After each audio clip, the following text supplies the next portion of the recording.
People called it a gift, but you were never asked if you actually wanted it. Welcome back to Tarot Tuesday. Today we're talking about the Empress.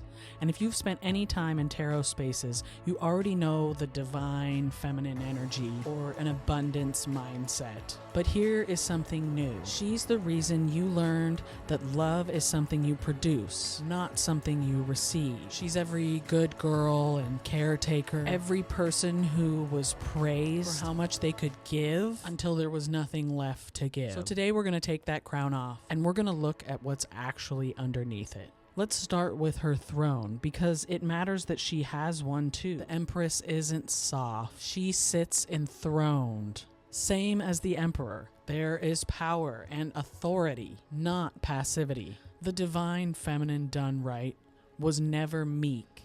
People have softened her over hundreds of years of retelling, and that can do damage to the way we talk about care, giving, and womanhood. Her crown has 12 stars. Cosmic, universal crown. Her value is in her capacity to give life and sustain it. And that's the whole assignment. And around her there's abundance in every side. But nature is doing this without permission. And everything growing around her exists because of her.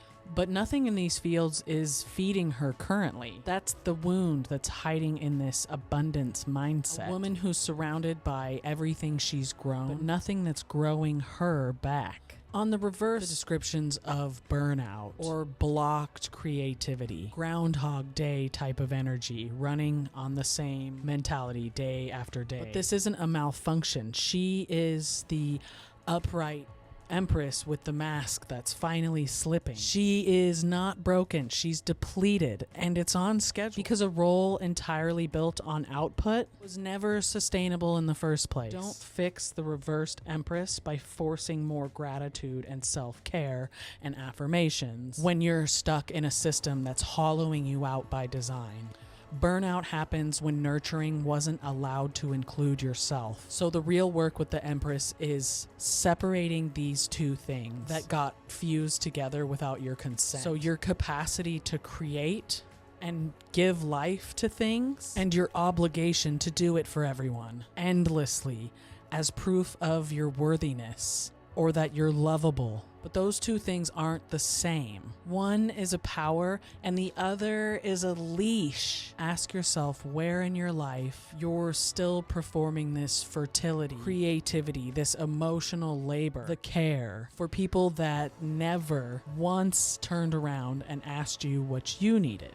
People who take and take and take and call it bonding, they mistake your bottomless patience for proof that you'd never leave. This integrated Empress still creates and still nurtures, but she plants herself in that field as well.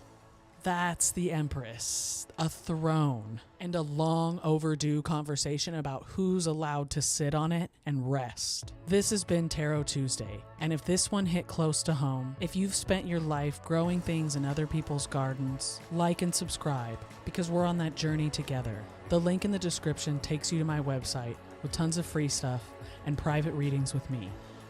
And in the comments, tell me what's something you made just for you this week.